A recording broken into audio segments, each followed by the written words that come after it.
Mesdames et messieurs, bienvenue dans Check-up. La sexualité étant un besoin du corps, visiblement, elle est plus active chez les personnes en bonne santé et mariées. On sait que poussés par le désir de tester ses aptitudes, les jeunes sont plus actifs sexuellement. Check-up d'aujourd'hui se propose d'aborder cette problématique. Avec moi pour parler des jeunes face à la sexualité, un expert en la matière. Il s'agit du professeur Dr Gabriel Tsakala. Il est expert en communication et promotion de la santé. Est-ce que vous avez un mobile?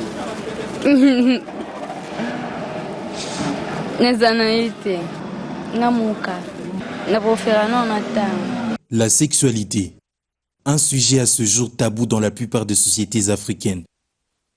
En République démocratique du Congo, la santé sexuelle et reproductive des jeunes devient de plus en plus critique. Certaines sources renseignent que le niveau et la qualité de connaissance chez les jeunes quinois sont comptés parmi les facteurs favorisant le taux élevé de mortalité maternelle et infantile. En dépit des difficultés qu'ils éprouvent pour aborder aisément le sujet, la question d'avoir un partenaire sexuel pendant sa jeunesse départage les avis. Ce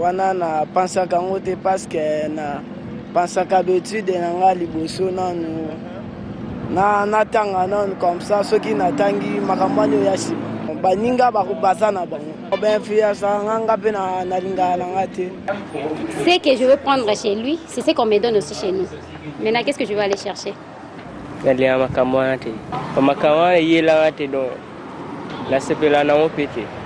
Petite amie pour dire oui, j'en ai. Je peux dire oui.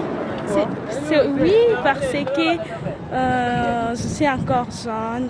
Quand on grandit, il faut avoir quelqu'un, disons. Il faut trouver un portateur. Moi, c'est mon bal, moi, c'est ça. Bien, moi, c'est ça, moi, mon bal, c'est bien. Ah! Non, je n'ai rien cause dans la tête. Et bien pour ça, j'ai besoin Plusieurs raisons peuvent être à la base. Il s'agit entre autres de la difficulté d'accès à la bonne information et aux services de renseignement sur la santé sexuelle et reproductive, les obstacles culturels et religieux, la faible appropriation de stratégies de santé de la reproduction au sein de communautés. Face à cette situation, l'implication totale aussi bien du gouvernement que de parents serait l'une des solutions, vu que l'importance demeure d'éliminer les zones d'ombre de peur que le jeune s'expose au viol, à l'exploitation sexuelle, aux infections sexuellement transmissibles et aux multiples problèmes de ce genre. Professeur Gabriel Tsakala, bienvenue sur ce plateau de Check-up. Bonsoir, merci. Professeur, dites-nous, est-ce que la sexualité est un besoin ou une nécessité pour les jeunes? Je vais d'abord fixer les cadres de cette émission, ça s'appelle Check-up. Donc j'imagine que nous voulons faire un check-up, c'est-à-dire nous voulons voir la situation de jeunes par rapport à la sexualité. À la sexualité, effectivement. Et donc ce n'est pas l'apologie de la sexualité que nous allons faire, mais beaucoup plus voir comment le jeune se comporte face à la sexualité et voir ses liens avec les questions de santé publique. Voilà, et je reviens à ma question, puisqu'on va faire cette apologie, est-ce que vous pensez que la sexualité des jeunes est une nécessité ou un besoin? On est jeune, on grandit et on passe par certaines étapes, et puis il y a cette étape-là qu'on appelle la puberté, et c'est en ces moments-là que se déclenchent ce qu'on appelle les pulsions sexuelles. Donc c'est tout à fait normal et physiologique même qu'on arrive à des questions de sexualité. Mais tous les problèmes est comment gérer ces problèmes de sexualité tout en étant jeune. Parce que ça commence au moment de l'adolescence et puis on passe dans la jeunesse. Vous dites comment gérer cette sexualité, vous êtes expert en communication et vous faites également la promotion de la santé. Est-ce qu'il y a-t-il des mécanismes pour aider les jeunes à pouvoir gérer leur sexualité? Bon, avant vraiment d'aborder ces mécanismes, il faut d'abord voir pourquoi on doit s'intéresser aux jeunes par rapport à cette question de sexualité. Donc il y a deux intérêts spécifiques. D'abord, parce qu'il y a un lien avec les problèmes de santé publique. Et sexualité, par rapport à la santé, peut arriver à trois situations majeures. C'est notamment de grossesses qui n'ont pas été prévues, qui doivent arriver. Deux, c'est par rapport à des infections sexuellement transmissibles, dont le plus redoutable est l'infection VIH-Sida. Et trois, c'est la conjugaison de tout cela qui peut faire que la qualité de la vie peut être perturbée par l'un ou l'autre problème. Parce qu'en fait, une grossesse qu'on n'a pas désirée peut facilement amener à un avortement. Et un avortement, quand on l'a fait dans les conditions désagréables, on peut arriver à soit un décès, soit à des séquelles qui peuvent être immédiates ou qui peuvent être lointaines, notamment des cas de stérilité. Et tout cela peut arriver à compromettre la qualité de la vie lorsqu'on est dans une vie future de couple par la stérilité. Donc vous comprenez que cet intérêt-là fait que nous puissions nous intéresser à ça et pouvoir accompagner le jeune à bien maîtriser les questions de sexualité. Et tout ça pour éviter les conséquences qui peuvent subvenir lorsqu'on devient adulte, lorsqu'on embrasse une vie conjugale. Les conséquences, il faut le voir maintenant, immédiatement et après. Une jeune fille ou un jeune garçon qui entre dans la vie sexuelle, c'est-à-dire c'est autour de 13-14 ans, si jamais il n'est pas préparé à embrasser ce genre de choses, les conséquences peuvent vite arriver. Et pendant ce temps, il y a une grossesse, chez une fille de 14 ans, il y a un risque majeur d'un accouchement laborieux et surtout d'un risque de décès. Parce que les statistiques ont montré que quand on a une grossesse avant 15 ans, un accouchement, on a 5 fois plus de chances d'en mourir. Et entre 15 et 18 ans, c'est 2 fois plus de chances d'en mourir. Donc, c'est déjà à ce moment-là qu'il faut voir les conséquences. Et en plus de ça, c'est la scolarité qui est arrêtée. Or, vous savez, une fille ou un garçon qui n'est pas éduqué, ça a des conséquences sur le développement et même sur le comportement et même sur la vie de la nation. Professeur Donc, les conséquences, Gabriel, on est aussi là-bas. Professeur Gabriel Tsakala, vous parlez de l'âge, 12-13 ans. C'est tôt. Qu'est-ce qui justifie au fait cette entrée précoce de la sexualité de la jeunesse actuellement? En fait, quand on parle de la sexualité précoce, il faut bien qu'on comprenne ça. On peut bien le situer dans le temps. En fait, la sexualité, d'une manière générale, a toujours été précoce chez le jeune. Ce sont les périodes où la manière où les choses ont été abordées qui diffèrent. Par exemple, il y a quelques années, avec nos parents et tout ça, les hommes ou les femmes commençaient aussi la sexualité autour de 12, 13, 14 ans. Nos mamans ont été mariées à 14 ans. La différence, c'est que simplement en cette période-là, c'était une sexualité qui est gérée dans les cadres de mariage ou dans le cadre conjugal. Dès que la femme commençait à pousser ses seins et à entrer dans la puberté, on lui trouvait déjà un homme.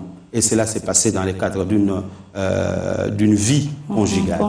Précoce, mais conjugale, et aussi, je dirais, modérée. Et aussi, les femmes étaient beaucoup plus, je dirais, avec un seul partenaire.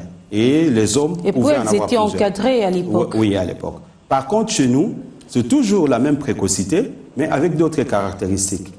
Précoce, une activité sexuelle intense, précoce, multipartenaire, et se faisant dans un cadre hors mariage et pour des raisons diverses, notamment certaines raisons économiques ou certaines raisons de plaisir ou autres.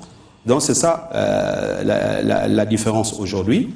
Et donc face à cette précocité, il faut anticiper. Parce que les conséquences, comme je l'ai dit, c'est sur le plan de la santé publique, c'est sur le plan du développement économique, et puis sur les autres plans aussi, notamment sociaux, culturels ou sociaux, familiales. Professeur Gabriel Tsakala, puisqu'on parle des jeunes, est-ce que la sexualité peut être un atout pour la jeunesse aujourd'hui? Comme je l'ai dit, nous ne pouvons pas éliminer les questions de sexualité à les jeunes. Ça fait partie de la vie. De la vie de la jeunesse. C'est des étapes de la vie. Le Créateur en a fait ainsi. En fait, on est avec ces pulsions, mais les pulsions dorment. Vous comprenez? Et donc, c'est à partir de 11-12 ans, avec l'influence de ce que nous appelons les hormones, que finalement les aspects de sexualité se réveillent. Et lorsque ça se réveille, c'est là où maintenant il faut un encadrement pour accompagner le jeune à soit se maîtriser, soit alors à bien amorcer les questions de sexualité. Donc c'est à ce niveau-là que se trouve le problème. Donc un atout, oui, dans les cadres d'une vue conjugale future, ok, mais il faut savoir que les rapports sexuels, puisque de ce qu'on parle, de ce dont on parle, ont des conséquences majeures quand ils ne sont pas bien gérés. La grossesse, je l'ai dit, les IST, le VIH, apparemment banal, mais les conséquences sont tout à fait sociales et culturelles. Quand on a une grossesse qu'on n'a pas désirée, on arrête la scolarité, je l'ai dit, mais si on n'a pas la chance de revenir après l'école, donc on est parti pour le marché, et en allant vendre au marché, la qualité de la vie ou peut-être certaines choses aussi vont demander qu'on puisse continuer à se prendre en charge. Il faut nourrir un enfant qui n'a pas demandé de venir et quand on n'a pas suffisamment les moyens, on va chercher comment survivre avec l'enfant. On risque d'attraper une deuxième grossesse dans ces conditions-là et partir pour la vie. On a parlé des jeunes, de l'âge qui est trop bas, des jeunes qui embrassent précocement la sexualité, mais le problème est un problème de société, est un problème de santé publique parce que nous le vivons dans notre communauté. Qu'est-ce qu'il faudrait faire pour pouvoir réduire ou renverser la tendance ? Il y a plusieurs choses en rapport avec ça. D'abord, je dois par exemple dire que pour donner beaucoup plus de détails, plus de 80% des infections à VIH/SIDA en RDC, c'est par la voie sexuelle. Environ 20% de jeunes filles avant 15 ans ont déjà porté une grossesse ou ont déjà un enfant. Et à peine moins d'1%, 0,7% des filles à Kinshasa, c'est mariées vierges. Et donc pour dire que le problème, il est là, il est entier, on ne doit pas l'éluder. Et donc pour arriver à assurer beaucoup plus de prévention, il faut que nous puissions repositionner ce que nous appelons l'éducation sexuelle complète. OK? Parce qu'en fait, depuis 20 ans ici, nous sommes en train de faire des campagnes de sensibilisation contre le VIH/SIDA. Mais c'est des campagnes que nous prenons de manière isolée, juste avec 3 vocables, abstinence, fidélité, préservatif, qui est de même devenu un refrain où les gens parfois les citent sans trop bien s'imprégner, sans trop bien se mettre dans ce que ça veut dire. Et dans certaines circonstances, on se demande bien si certaines choses sont encore un peu d'actualité. Je vous dis par exemple qu'avant 15 ans, 20% des jeunes ont déjà fait un rapport sexuel. À 18 ans, c'est environ 80-90%. Et à l'entrée à l'université, c'est 92% de jeunes qui ont déjà fait un rapport sexuel. Alors que ces messages-là, nous continuons à les dire à 15 ans, 16 ans, 17 ans, 18 ans. Donc nous devons recadrer, réorienter par l'éducation sexuelle. Et quand nous disons éducation sexuelle, de quoi nous parlons?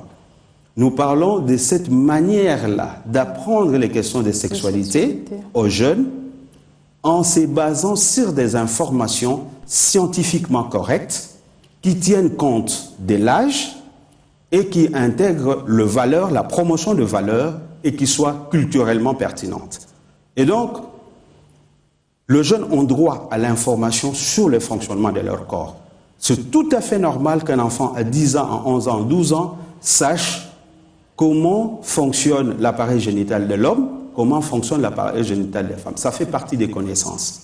Et cette information-là, cette éducation-là, fait également partie du droit des enfants. Nous avons signé, nous avons ratifié la Convention sur le droit des enfants. Le droit à l'éducation, le droit à la santé sont des droits reconnus aux enfants. Et donc, ils doivent avoir cette information pour qu'ils puissent d'abord grandir avec des connaissances scientifiques qui soient tout à fait correctes, mais progressivement, ils doivent comprendre comment ces appareils génitaux fonctionnent pour éventuellement arriver à se prévenir de choses désagréables et qu'ils pourront bien éviter s'ils étaient bien prévenus. Parce que c'est tout à fait aberrant aujourd'hui que nous puissions avoir des chiffres de jusqu'à près de 80%, parfois des filles qui ne savent même pas calculer les cycles menstruels à un certain âge. Mais docteur, puisque vous parlez de tout ça, apprendre, repositionner, montrer aux filles comment fonctionne l'appareil génital de l'homme et aux hommes comment ça fonctionne également. Mais est-ce que vous ne pensez pas que c'est réveiller le chat qui dort? Puisqu'ils se diront que je sais comment ça se passe, pourquoi ne pas vivre normalement ma vie sexuelle? Oui, c'est cette tendance, on a toujours opposé à l'éducation sexuelle, c'est cette réflexion-là à laquelle vous faites allusion. Réveiller le chat qui dort. Le chat se réveille déjà, comme je vous ai dit, autour de 10 ans, 11 ans. C'est-à-dire que l'enfant, quand il a 8 ans, quand il a 6 ans, il ne pense pas à sexualité, que ce soit garçon, que ce soit les filles. Mais comme je l'ai dit pour me répéter, c'est un potentiel qui est déjà en lui. C'est à 11 ans, précocement d'ailleurs chez les filles ces derniers temps, et 12, 13, 14 ans pour les garçons, que les pulsions qui sont tout à fait normales, physiologique se réveille, c'est comme s'il y a 2 yeux qui étaient fermés et à l'âge de la puberté, pouf, on se rend compte qu'on est fille, on commence à cacher ses seins, le fille qui jouait dehors à seins nus, qui jouait avec les poupées et tout ça. deviennent un peu beaucoup plus propres, commencent à se rendre compte qu'on doit soigner le visage, les traits de visage et de tout ça. Et les garçons même commencent à se raser d'une certaine façon, cherchent à impressionner les filles. Ça, c'est des choses qui existent. Donc, on ne réveille rien. Mais il faut savoir accompagner les enfants lorsqu'ils sont en train de passer cette étape. Parce que le risque devient permanent. Ils seront tentés de découvrir. C'est en fait cette période-là qui vont les amener à vouloir découvrir. Et cette découverte-là, quand ça s'est fait mal, pendant que le cycle est dans la phase de la fécondité, le tout premier rapport sexuel peut entraîner une grossesse. Vous comprenez? Et c'est pour ça que nous disons, l'éducation sexuelle, moi je fais une thèse de doctorat sur ça, et j'ai l'expérience de nombreux pays, et j'ai lu une abondante littérature. Il n'y en a pas une seule qui vous dit que lorsque vous faites de l'éducation sexuelle, vous allez amener les jeunes gens à la débauche. Au contraire, je trouvais de la littérature et des exemples qui montrent que lorsqu'on parle clairement et correctement avec les enfants de questions de sexualité, on a 4 bénéfices. 1, on amène le jeune à écarter les rumeurs et les informations qui sont non fondées et qui sont néfastes pour la santé. 2, on amène les enfants à pouvoir comprendre les risques et les dangers qui sont liés à la sexualité, et de par là, ils vont bien se prendre plus ou moins en charge et assurer beaucoup plus de prévention dans ce qu'ils vont faire. Et 3, on améliore la communication entre le parent et les adultes. Vous comprenez? Et 4, enfin, on fait de la bonne prévention des IST-VIH et de grossesses précoces, et qui pourraient arriver quand on n'est pas suffisamment informé. Je reviens à votre 3e point, puisque vous parlez des parents. Est-ce que vous pensez que lorsque l'enfant passe cette étape d'adolescence, les parents, parlant de la République démocratique du Congo, accompagnent leurs enfants? C'est toute la difficulté, mais c'est une difficulté compréhensible, j'allais dire. Parce qu'au fait, les parents eux-mêmes n'ont pas été socialisés à cette démarche de pouvoir faire de l'éducation sexuelle. Il y a bien des parents qui veulent, mais n'ont pas les compétences pour pouvoir le faire. Parce que je dis, éducation sexuelle, il faut partir des données scientifiquement correctes. Il y a des parents qui n'ont pas des informations scientifiquement correctes, qui eux-mêmes n'ont pas appris comment fonctionne le corps. Et donc, parfois, ils ont des difficultés par rapport à ça.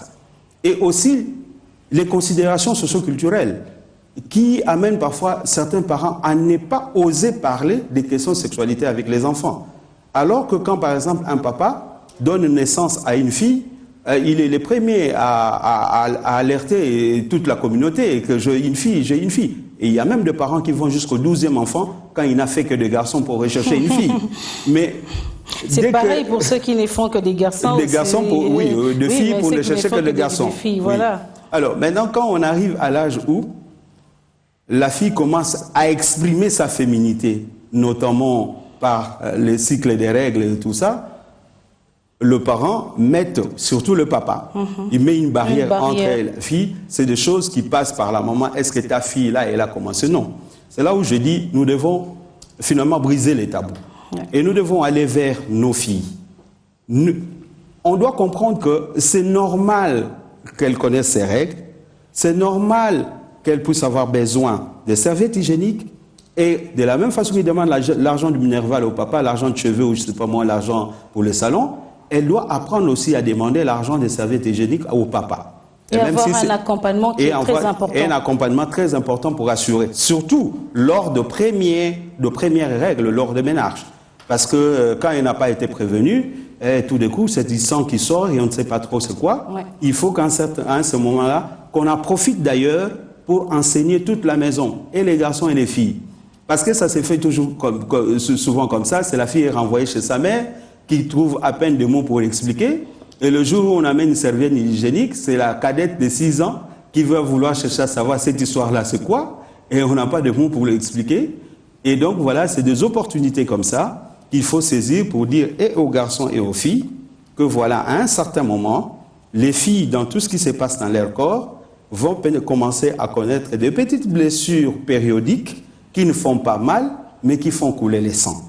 Et on doit prévenir cette coulée de sang par de matières qui sont appropriées et qui sont propres et qu'on appelle bande hygiénique. Quand on a donné une information comme ça, est-ce qu'on a péché contre quoi? Les garçons et les filles comprendront qu'il y a une histoire comme ça. Donc, le tout, c'est de la manière de le faire, transmettre l'opportunité surtout, mais malheureusement, on ne le fait pas.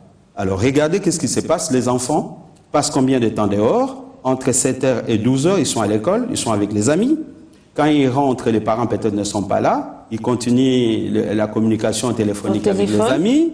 Et puis, c'est le soir, à peine, le parent arrive, 1h, 2h, et c'est pour parler d'autre chose. Et pendant ce temps, à cet âge-là, il y a une masse d'informations que les garçons et les filles sont en train d'emmagasiner, venant soit de l'école, c'est bien, des amis, tout n'est pas toujours correct, de l'environnement, de médias, qui ne donnent toujours pas aussi des idées, de choses trop réalistes. Et aujourd'hui, il y a également les réseaux sociaux et puis, les réseaux sociaux et Internet. Oui. Qui apportent aussi certaines choses qui doivent être gérées et surveillées pour la bonne maîtrise des informations des enfants. Docteur Ntakala, est-ce que l'école, l'Église peut aborder cette question de sexualité avec les jeunes? L'éducation sexuelle est une responsabilité de plusieurs institutions, plusieurs milieux de vie. Ça doit commencer en famille. Ça doit se poursuivre à l'école. Ça doit se poursuivre dans le média. Et le milieu religieux doit relayer, la communauté, les centres de santé et même certaines structures et associations de jeunes. Ce qui n'est pas fait dans notre pays. Parce qu'en fait, quand nous parlons d'éducation sexuelle, chacune de ces structures que je vais énumérer doit apporter une partie. Et c'est le tout qui fera l'éducation complète. La famille, c'est dans le cadre de la formation générale. Là où on apprend comment se mettre à table, à bien manger, là où on apprend comment recevoir les visiteurs, là où on apprend comment ne pas insulter son frère, là où on apprend comment faire les lits, c'est là aussi on dit comment se comporter face à la sexualité, comment être propre, comment éviter ceci. À l'école, c'est un milieu qui est prédisposé aux apprentissages. Donc, les enfants sont là, ils suivent un cursus qui est bien programmé chez le nez, qui leur permet d'avoir des compétences sur la vie. Et les enseignants sont des personnes qui sont formées pour pouvoir apprendre aux enfants. Donc, c'est un cadre important et idéal qui doit avoir un bon cours d'éducation sexuelle. Les médias, vous savez, l'influence des médias sur la société. Donc ici, les normes sociales doivent être véhiculées. Les normes sociales doivent être véhiculées par les médias. C'est les médias qui fixent. Vous voyez aujourd'hui tout ce qu'il y a. Les médias, c'est plus aujourd'hui la musique, les théâtres, l'actualité politique, mais puisque vous parlez de la musique, du théâtre, les leaders d'opinion, quelle est leur place? Quelle est leur place exactement dans la santé sexuelle des jeunes? Est-ce que vous pensez qu'ils véhiculent vraiment le message qu'il se doit pour aider les jeunes à bien gérer leur sexualité?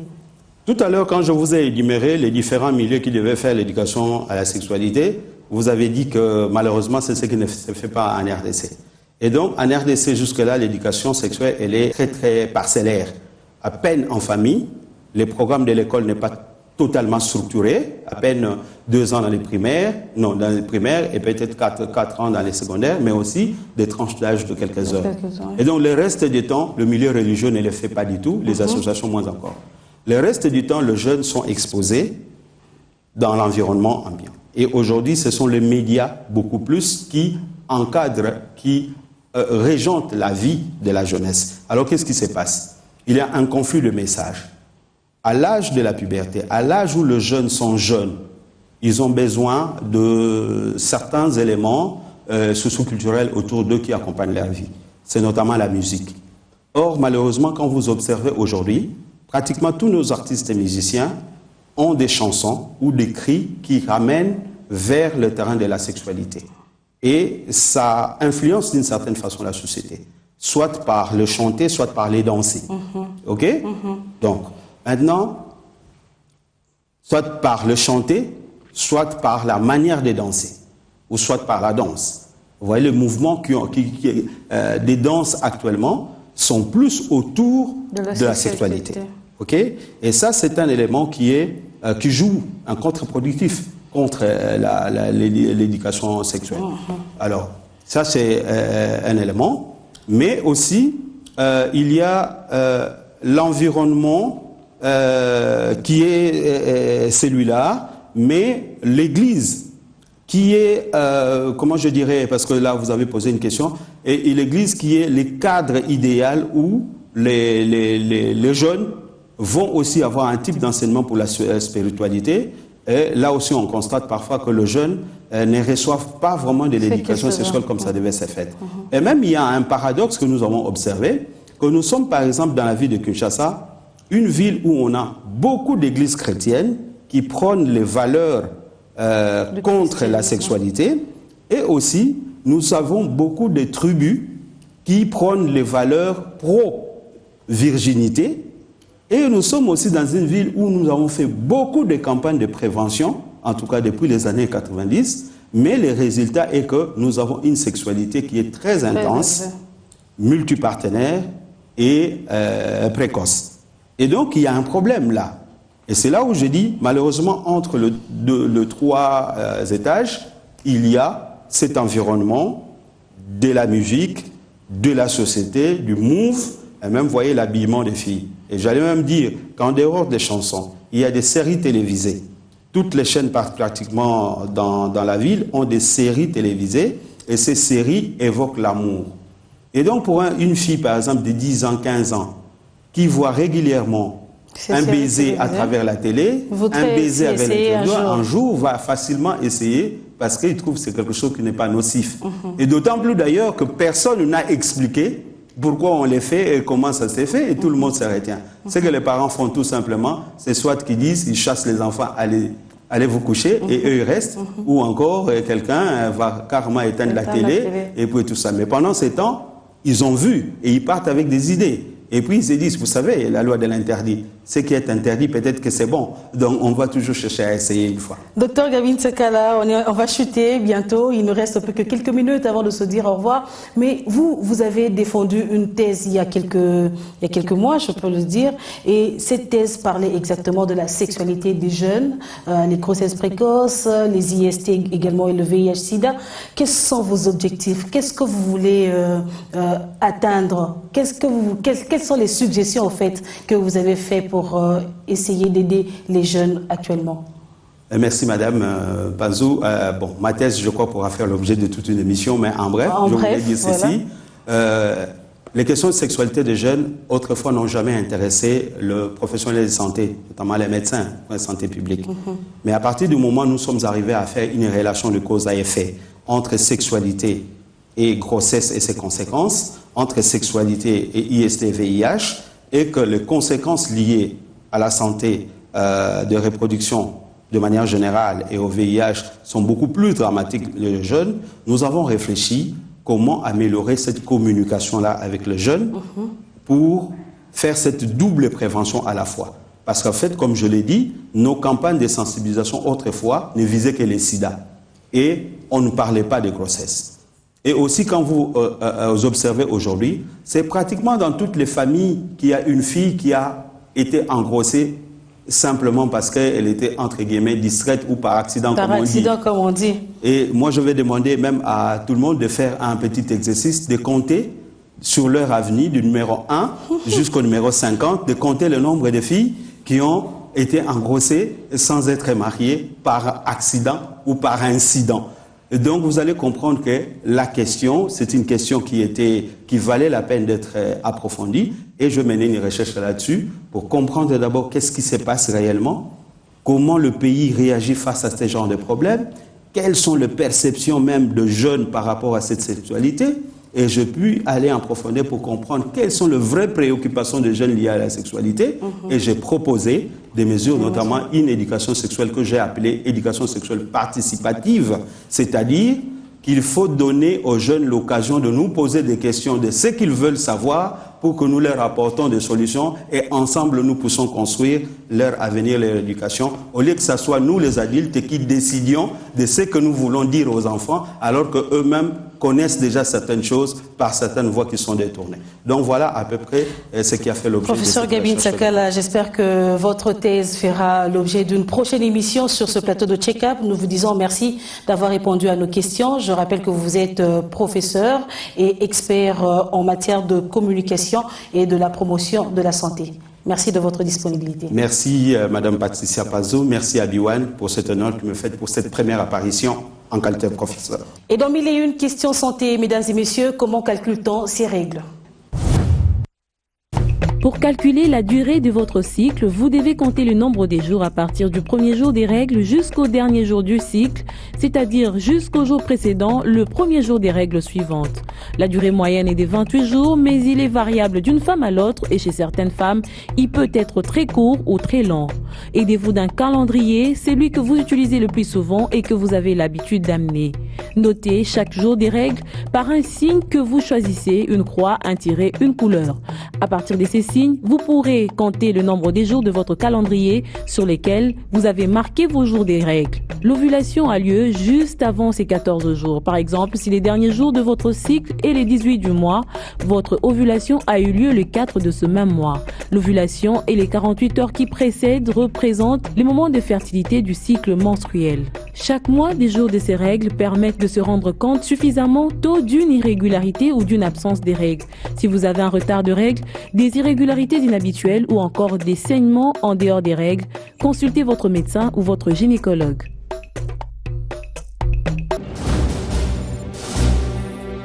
C'est la fin de ce numéro de check-up. On se retrouve très prochainement, toujours sur B1 Télévision.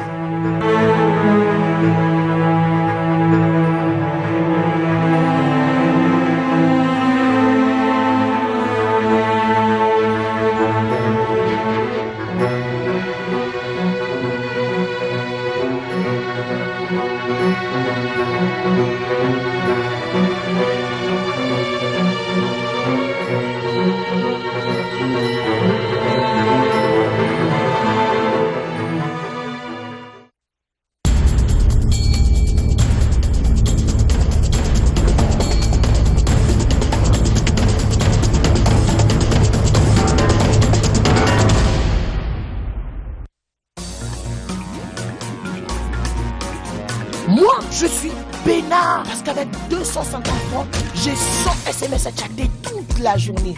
Moi, je suis OP. On a 250 francs à Bamba. Non, benga ba réseau tout. Quand j'active mon FlexiNet, j'ai Internet à m'apporter. Bah t'es peinard à nyonso, Fiorcos et à logique.